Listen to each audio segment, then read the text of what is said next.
Hello दोस्तों, मैं रंजीत सिंह और मेरे चैनल स्टडी पॉइंट रंजीत में आप सभी का स्वागत है। आज हम प्रशांत महासागर की जलधाराओं पे चर्चा करेंगे, करंट ऑफ पैसिफिक ओशियंस पे चर्चा करेंगे। प्रशांत महासागर की जलधाराएं, देखिए प्रशांत महासागर की जलधाराएं, प्रशांत महासागर की जलधाराएं current of Pacific Ocean, current of Pacific Ocean. आज हम करंट ऑफ पैसिफिक ओशियन पे चर्चा करेंगे। प्रशांत महासागर दुनिया का 1/3 क्षेत्र कवर करता है। इस पृथ्वी का 1/3 क्षेत्र कवर करता है। इस पृथ्वी के 1/3 क्षेत्र में इसका विस्तार हुआ है। यह वर्ल्ड की सबसे बड़ी लार्जेस्ट वाटर बॉडी, विश्व का सबसे बड़ा महासागर है। यह 4 महाद्वीपों से घुरा है। उत्तरी अमेरिका, दक्षिण अमेरिका,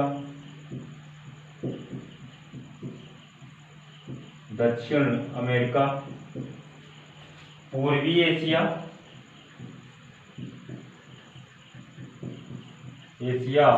और ऑस्ट्रेलिया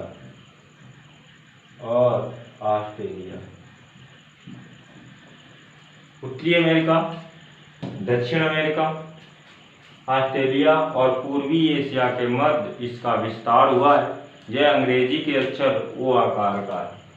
यह अंग्रेजी का अक्षर ओ आकार का है। इसका आकार ओ आकार का होता है। जब पुर्तगाली यूरोप के निवासी मैगलन जब पृथ्वी का चक्कर लगा रहे थे तो पहले वह अटलांटिक महासागर में भ्रमण कर रहे। इस भाग में अटलांटिक महासागर क्या फैला है? अटलांटिक महासागर फैला है। अटलांटिक ओशियन फैला है। हमने अटलांटिक महासागर की जलधाराओं पर चर्चा की थी। अटलांटिक महासागर में फैला है। अटलांटिक महासागर से जब वह दक्षिण अमेरिका के नीचे से निकलते हैं, इस क्षेत्र से निकल करके इधर वाले भाग में आते हैं तो अटलांटिक महासागर के जल में काफी उनको उथल पुथल दिखती है। जब वह प्रशांत महासागर के क्षेत्र में पहुंचते हैं तो यहाँ का जल काफी शांत मिलता है। शांत होने के कारण इन्होंने नाम क्या रख दिया? इसका नाम रख दिया प्रशांत महासागर, मैगलन ने। इसी जगह पर जो वाटर नैनो पैसे तो इसी जगह पर एक जलसंधि इन्हीं के नाम पर रखी गई, जिसका नाम मैगलन जलसंधि आज भी इनके नाम से जानी जाती है, मैगलन जलसंधि। जो वाटर बॉडी, वाटर नैनो पैसे होते छोटे छोटे, जो एक जगह से दूसरे स्थान पर पहुंचने में आसानी रहती है, व्यापार में भी आसानी रहती है। मैगलन जलसंधि की बात करें तो मैगलन जलसंधि दक्षिण अमेरिका से सटा हुआ एक आइलैंड है जिसका नाम है टेरा डेल फियागो। दक्षिण अमेरिका और टेरा डेल फियागो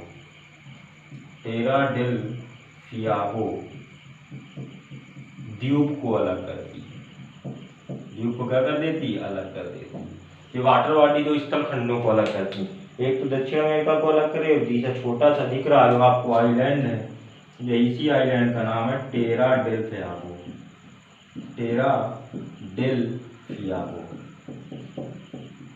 फियागो आइलैंड को अलग कर रही है। और जोड़ती किसको? अटलांटिक महासागर इधर है, अटलांटिक महासागर और प्रशांत महासागर की दो संयुक्त जलधाराओं को जोड़ देती है। तो अटलांटिक और प्रशांत की जो जलधाराएं जोड़ती है, अटलांटिक और प्रशांत की दो जलधाराओं को जोड़ती है,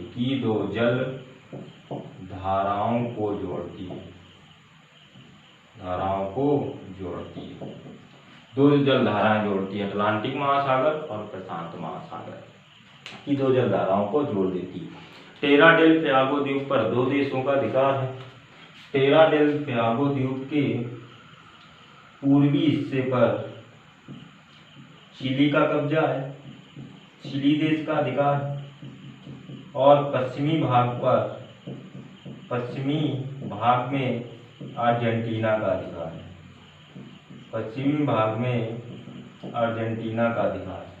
इसके पूर्वी भाग में चिली का अधिकार और इसके पश्चिमी भाग में अर्जेंटीना का अधिकार। तो प्रशांत महासागर का नामकरण किसके द्वारा किया गया? मैगेलन के द्वारा किया गया, जिन्होंने संपूर्ण ब्रह्मांड का चक्कर लगाए थे।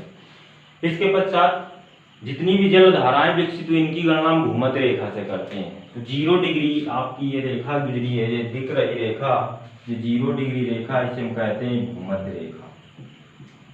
भूमध्य रेखा या विषुवत रेखा या विषुवत रेखा, या इसी को नाम दे दिया था इक्वेटर लाइन। इक्वेटर लाइन जब पृथ्वी को दो पार्ट में अलग कर देती, उत्तरी गोलार्ध और दक्षिणी गोलार्ध, यानी साउथ हेमिस्फीयर, सदर्न हेमिस्फीयर और नॉर्दर्न हेमिस्फीयर।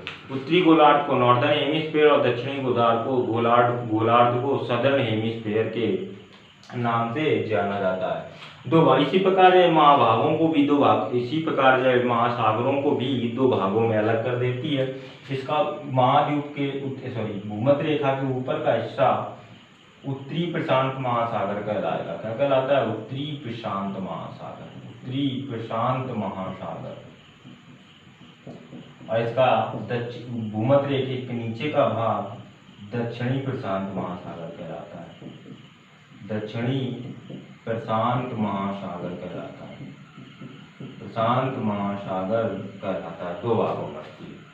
अब दो भागों से क्या करती? दो भागों में बंटी। भूमध्य रेखा पर सूर्य की किरणें लगभग साल भर लंबवत पड़ती हैं। अब भूमध्य रेखा पर सूर्य की किरणें लगभग साल भर लंबवत पड़ने के कारण भूमध्य रेखा के आसपास तापमान अधिक रहता है। तापमान लगभग 27 डिग्री यानी 27 सेंटीग्रेड से ऊपर लगभग वर्ष भर बना रहता है। अब वर्ष भर तापमान अधिक होने के कारण यहाँ पर जितनी भी पवनें हों या जलधाराएं हों गर्म होती हैं। अब पवनें जब गर्म होंगी तो हल्की हो जाती हैं, हल्की होकर वह ध्रुवों की ओर चलना प्रारंभ करती हैं। या तो फिर ऊपर की ओर जाएंगी उत्तरी ध्रुव, या नीचे की ओर आएंगी दक्षिणी ध्रुव की ओर। तो ऊपर की ओर जा जाती हैं वो उत्तरी प्रशांत महासागर की जलधारा कहलाती है, नीचे की ओर भ्रमण करती हैं वो दक्षिणी प्रशांत महासागर की जलधाराएं कहलाती हैं। तो जब जितनी भी महासागरों में पवनें होती हैं, उत्तरी पवनी समांगी उत्तरी पूर्वी समांगी पवनों के प्रवाह के कारण अपने स्थान को पूर्व से पश्चिम प्रवाह करती हैं। तो सर्वप्रथम यहाँ से एक पवन चलना प्रारंभ करेगी जो विकसित हुई है मध्य अमेरिका या दक्षिण अमेरिका के आसपास। ये पवन इधर चलना प्रारंभ करेगी, इसे नाम भूमध्य रेखा के कारण या विषुवत रेखा के कारण इसको नाम दे दिया जाता है उत्तरी विषुवत रेखी जलधारा। उत्तरी विषुवत रेखी जलधारा। उत्तरी विषुवत रेखी जलधारा।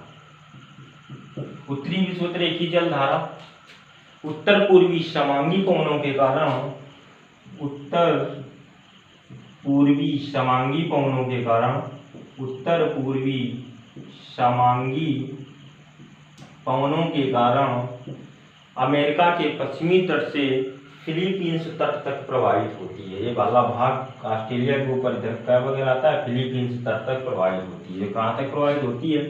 अमेरिका के पश्चिमी तट से, अमेरिका के पश्चिमी तट से, अमेरिका के पश्चिमी तट से फिलीपींस तट तक प्रवाहित होगी। फिलीपींस तट तक प्रवाहित होती है।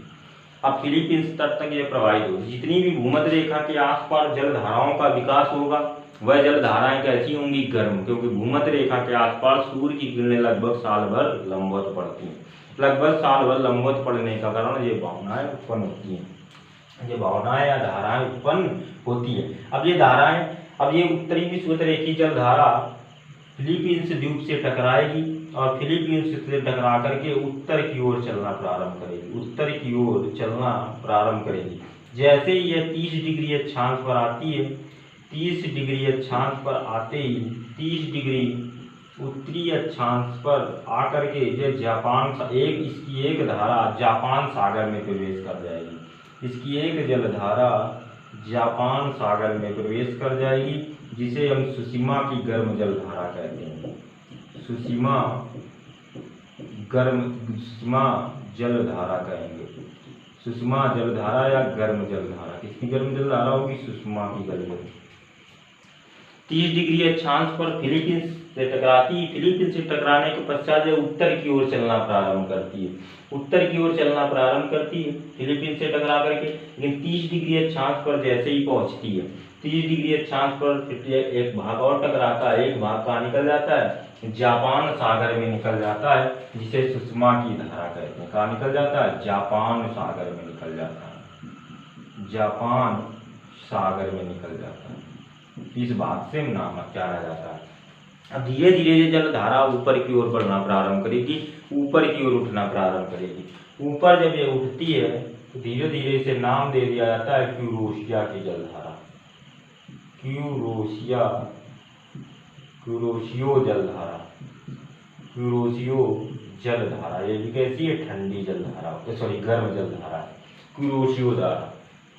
अब यह 35 डिग्री अक्षांश के पश्चात 35 डिग्री अक्षांश धीरे ऊपर बढ़ेगी। 35 डिग्री अक्षांश के पश्चात यह जलधारा पश्चिम से पूर्व की ओर प्रवाह करने लगेगी। इधर करने लगेगी, इधर का क्षेत्र क्या कहलाता है? पश्चिम। तो पश्चिम से पूर्व की ओर प्रवाह करेगी, पश्चिम से पूर्व की ओर प्रवाह करने लगती है। वहां पर इसे नाम दिया जाता है क्यूरोशिया प्रसार। इसे नाम दे देते हैं क्यूरोशियो प्रसार, क्यूरोशियो प्रसार। फिर ये जलधारा धीरे धीरे आगे की ओर बढ़ना प्रारंभ करती है। 50 डिग्री अक्षांश के पश्चात धीरे धीरे आगे बढ़ना जब प्रारंभ करती है तो इसका एक भाग अलास्का की खाड़ी में चला जाता है। अलास्का की खाड़ी में चला जाता है। इस अलास्का की खाड़ी में से नाम दे दिया जाता है अलास्का की गर्म जलधारा। अलास्का की गर्म जलधारा, गर्म जलधारा, क्योंकि इसका एक भाग अमेरिका के पश्चिमी तट अलास्का की खाड़ी में प्रवाहित होने लगता है। इसे अलास्का की खाड़ी कहते हैं। क्यूरोशिया प्रसार जब आगे बढ़ता है तो इसे संयुक्त रूप से नाम दिया जाता है उत्तरी प्रशांत प्रवाह बोल दिया जाता है। जब ये पूर्व की ओर जब ये अमेरिका के पश्चिमी तट की ओर प्रवाहित होना प्रारंभ होती है तो इसे नाम दे दिया जाता है उत्तरी प्रशांत प्रवाह। उत्तरी प्रशांत प्रवाह के नाम से जाना जाता है। इसके पश्चात ऊपर का भाग, यहाँ पर सब सारे भाग जो ऊपर के दिख रहे हैं, ये सारे भाग ठंडे होते हैं। ठंडे भाग, एक भाग रूस के क्षेत्र में एक जलधारा ठंडी ध्रुवीय पवन से ठंडी होती है। तो ठंडी होने के बाद एक जलधारा यहाँ नीचे आती है। उस जलधारा का नाम दे दिया जाता है ओखोत्स्क जलधारा। ओखोत्स्क जलधारा, ओखोत्स्क जलधारा कैसी है? ठंडी, क्योंकि ध्रुवीय पवनों से यह ठंडी हो जाती है। ओखोत्स्क जलधारा ये कैसी है? ठंडी जलधारा। कहाँ से ठंडी हो जाती है? ध्रुवीय या बर्फकीलीय क्षेत्र या साइबेरिया क्षेत्र से ठंडी होकर नीचे की ओर चलना प्रारंभ करती है। जितनी भी जलधाराएं जब ऊपर की ओर जाएंगी, उत्तर की ओर, उत्तरी ध्रुव या दक्षिणी ध्रुव की ओर जाएंगी, तो वह बर्फीले क्षेत्र से जब टकराती हैं तो वह ठंडी होकर पुनः भारी होकर पुनः नीचे की ओर लौटना प्रारंभ कर देती, यानी पुनः वापस नीचे लौटना प्रारंभ कर देती। इसी प्रकार एक बेरिंग जल संधि के पास, यहाँ पर ये उत्तरी दक्षिण आपका उत्तरी अमेरिका का अलास्का प्रांत दिख रहा है, और ये रसिया का ये वाला क्षेत्र जो है कमचटका प्रायद्वीप है। कमचटका प्रायद्वीप। अब कमचटका प्रायद्वीप, यहीं पर एक जल संधि पड़ती है जिसे नाम दे दिया जाता है बेरिंग जल संधि। क्या नाम दे दिया जाता है? बेरिंग जल संधि।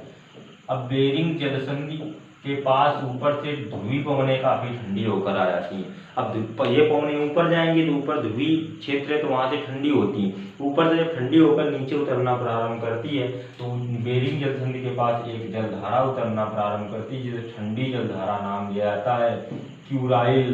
क्यूराइल ठंडी जलधारा, क्यूराइल ठंडी जलधारा, क्योंकि ध्रुवीय क्षेत्र से ठंडी होकर के नीचे की ओर बैठना प्रारंभ करती है, इसे नाम दे दिया जाता है क्यूराइल ठंडी जलधारा। अब क्यूराइल की ठंडी जलधारा और उत्तरी प्रशांत प्रवाह, उत्तरी प्रशांत प्रवाह और क्यूराइल की ठंडी जलधारा 50 डिग्री अक्षांश पर आपस में टकरा जाती है। 50 डिग्री अक्षांश पर आपस में टकरा जाती है। जैसे ही 50 डिग्री अक्षांश पर आपस में टकराती हैं तो यहाँ पर घना सा कोहरा छा जाता है। जिस प्रकार आपने अटलांटिक महासागर में देखा था गल्फ स्ट्रीम जलधारा और लेब्राडोर जलधारा जब आपस में 40 डिग्री अक्षांश पर टकराती थी तो अमेरिका के पश्चिमी तट पर घना सा कोहरा छा जाता था। इसी प्रकार अमेरिका के पूर्वी तट पर क्या घना सा कोहरा, इस बार क्या हो रहा है कि अमेरिका के पश्चिमी तट पर घना सा कोहरा छा जाता है। कौन सी जो जलधारा? क्यूराइल की ठंडी जलधारा और उत्तरी प्रशांत प्रवाह या यूरेशिया जलधारा जब आपस में 50 डिग्री अक्षांश पर टकराती है तो यहाँ घना सा कोहरा छा जाता है। इसका एक भाग अलास्का की गर्म जलधारा की ओर निकल जाता है। अब ध्रुवीय क्षेत्र से काफी ठंडी पवनें होकर आती हैं। ध्रुवीय क्षेत्र से काफी पवनें जब ऊपर निकल जाती है तो ठंडी होकर जब आती हैं तो यहाँ पर एक अमेरिका के प्रांत में एक ठंडी जलधारा, अमेरिका के पश्चिमी प्रांत में एक ठंडी जलधारा बहने लगती जिसे नाम दे दिया जाता है कैलिफोर्निया की जलधारा। कैलिफोर्निया की ठंडी जलधारा, कैलिफोर्निया की ठंडी जलधारा, क्योंकि यह अमेरिका के कैलिफोर्निया प्रांत जो दिख रही है ये कैलिफोर्निया की खाड़ी है, कैलिफोर्निया की खाड़ी। अब कैलिफोर्निया प्रांत के आसपास अमेरिका की एक जलधारा बहती है जो ध्रुवीय ठंडी पवनों से ठंडी होकर नीचे की ओर आने लगती है जिसे नाम क्या दे दिया जाता है कैलिफोर्निया की ठंडी जलधारा। तो यहाँ पर ठंडी जलधाराएं कितनी, 3 ही जलधाराएं, कैलिफोर्निया की और क्यूराइल की ठंडी जलधारा और ओकटस की जलधारा। और जितनी जलधाराएं भूमध्य रेखा से ऊपर की ओर जाएंगी, जितनी जलधाराएं भूमध्य रेखा से चाहे उत्तरी गोलार्ध की ओर ऊपर की ओर बढ़े चाहे दक्षिणी गोलार्ध की ओर नीचे की ओर बढ़े वह सब गर्म जलधाराएं होंगी। और जितनी पवनें जलधाराएं ऊपर ध्रुवीय क्षेत्र उत्तरी गोलार्ध उत्तरी ध्रुव से नीचे की ओर बैठेंगी चाहे दक्षिणी ध्रुव से नीचे की ओर बहती हुई आएंगी वह ठंडी जलधाराएं होती हैं, चाहे किसी महासागर में हो या किसी भी क्षेत्र में। तो ये आपकी थी उत्तरी प्रशांत महासागर की जलधाराएं। अब हम दक्षिणी प्रशांत महासागर की जलधाराओं पर चर्चा करें। दक्षिण प्रशांत महासागर की भी जलधाराएं उत्तरी पूर्वी समांगी पवनों के कारण उत्तरी विषुवत रेखी क्षेत्र, जिस प्रकार ऊपर जो पवन बनती है उसे उत्तरी विषुवत रेखी क्षेत्र एक नीचे पवन बनना प्रारंभ हो जाती है, इसी के जस्ट विपरीत उसे नाम दे दिया जाता है दक्षिणी विषुवत रेखी पवन। क्या नाम दे दिया जाता है? दक्षिणी विषुवत रेखी पवन। दक्षिणी विषुवत रेखी जलधारा, दक्षिणी विषुवत रेखी जलधारा, दक्षिणी विषुवत रेखी जलधारा।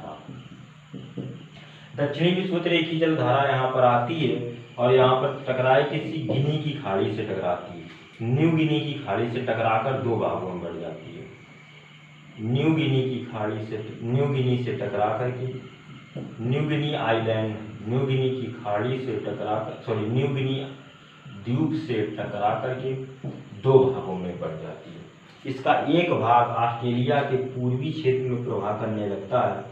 इसका एक भाग ऑस्ट्रेलिया के पूर्वी क्षेत्र में प्रवाह करने लगता है जिसे पूर्वी ऑस्ट्रेलिया की जलधारा कहा जाता है। पूर्वी ऑस्ट्रेलिया की जलधारा कहा जाता है। और इसका एक भाग हिंद महासागर में निकल जाता है। इसका एक भाग हिंद महासागर में निकल जाता है। न्यू गिनी द्वीप प्रशांत महासागर का सबसे बड़ा द्वीप माना जाता है। प्रशांत महासागर पैसिफिक ओशियन का सबसे बड़ा आइलैंड कौन सा है? New Guinea island, New Guinea द्वीप। ये न्यू गिनी द्वीप पर 2 देशों का अधिकार है।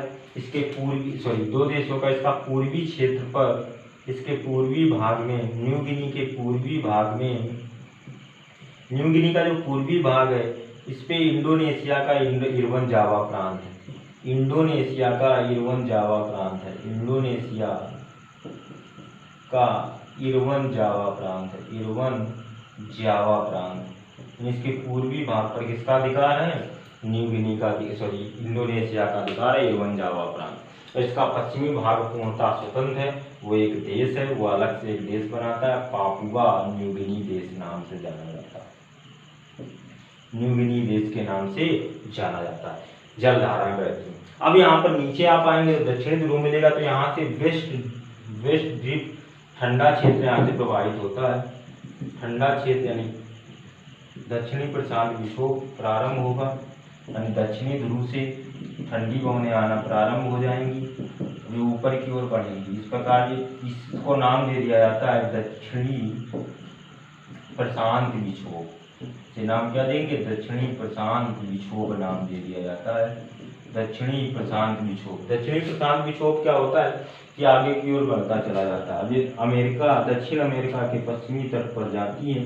दक्षिण अमेरिका के पश्चिमी तट से एक जलधारा विकसित होने लगती है, इसे नाम दे दिया जाता है पेरू की धारा। इसे नाम दे दिया जाता है, यहाँ पर एक धारा बहती है जिसे पेरू की धारा कहते हैं। पेरू की धारा। यह दक्षिण अमेरिका में दक्षिण से उत्तर की ओर प्रवाहित होती है, क्योंकि दक्षिण अमेरिका के दक्षिण से उत्तर की ओर प्रवाह करती है। दक्षिण अमेरिका के दक्षिण से उत्तर की ओर प्रवाह करती है। और ये आई कहाँ से है? दक्षिणी ध्रुव से आई है। दक्षिणी ध्रुव से आई तो कैसी पवन होगी? ठंडी पवन होगी, ठंडी जलधारा होगी। दक्षिणी से उत्तर की ओर प्रवाहित करती पेरू की। इसे सर्वप्रथम हम्बोल्ट ने देखा था, इसीलिए इसे नाम पेरू की धारा का नाम एक अलग रख दिया जाता है, हम्बोल्ट की जलधारा, हम्बोल्ट जलधारा। हम्बोल्ट ने देखा तो इसे नाम क्या दे दिया गया? हम्बोल्ट जलधारा। अब एक जलधारा प्रति विषुवत रेखी विक्षोभ के कारण वापस लौटती, कुछ पवन यहाँ से वापस लौटती हैं, वापस लौटती तो नीचे की ओर बहना प्रारंभ करती, जिसे नाम दे दिया जाता है एल नीनो धारा। से नाम क्या दिया जाता है? अल नीनो धारा, अल नीनो धारा। अल नीनो धारा कहाँ बहती? प्रशांत महासागर में बहती है। अब दक्षिण अमेरिका में उत्तर से दक्षिण की ओर प्रवाह करती है। दक्षिण अमेरिका में उत्तर से दक्षिण की ओर प्रवाह करती है। उत्तर अमेरिका में कहाँ से चलेगी? उत्तर से दक्षिण की ओर प्रवाह करती है, इसे अल नीनो की धारा कहते हैं। अल नीनो की धारा गर्म होती है, और जब ये गर्म जलधारा प्रवाह करती है, अल नीनो की जलधारा गर्म जलधारा जब प्रवाह करती, गर्म जलधारा क्या करती है? प्रवाह करती तो प्लैंकटन मर जाते हैं, समुद्र के प्लैंकटन मर जाते हैं। समुद्र के प्लैंकटन मर जाने के कारण मछलियों को काफ़ी क्षति पहुँचती है, मछलियों को काफ़ी क्षति पहुँचती है, काफ़ी मछलियाँ यहाँ पे मर जाती हैं, क्योंकि समुद्र गर्म होने के, गर्म और ठंडी पवनें आपस में जहाँ जहाँ पर दुनिया में टकराती हैं वहाँ पे मछलियों को हानि होती है, ह्रास होता है काफ़ी मात्रा में। तो पेरू की धारा यहाँ से ठंडी ऊपर आती है, नीचे से हम्बोल्ट की धारा जाती है, इस कारण से ऐसा होता है। बस एल नीनो धारा गर्म है, जो दक्षिण अमेरिका के उत्तर से दक्षिण की ओर, ऊपर से नीचे की ओर प्रवाहित करती है। और जो तो हम्बोल्ट धारा है, पेरू की धारा है, ये दक्षिण से ऊपर की ओर प्रवाह करती है, पेरू के तट के समांतर प्रवाह करती है। ये आपकी करंट ऑफ पैसिफिक ओशियन था। प्रशांत महासागर की जलधाराओं पर चर्चा की मैंने, सरल से सरल तरीके से आपको पढ़ाने का प्रयास की, जिससे आसानी से आपको समझ में आ गया हो। यदि इसके बाद भी आपको समझ में नहीं आए तो आप कमेंट बॉक्स में इससे संबंधित कोई भी क्वेश्चन कर सकते हैं। यदि मेरा लेक्चर पसंद आए तो आप लाइक करें, शेयर करें और सब्सक्राइब करें। यदि मेरा वीडियो सबसे पहले आप देखना चाहते हैं तो बेल आइकन बटन को क्लिक करें, इसका अगला वीडियो बटन पे आएगा।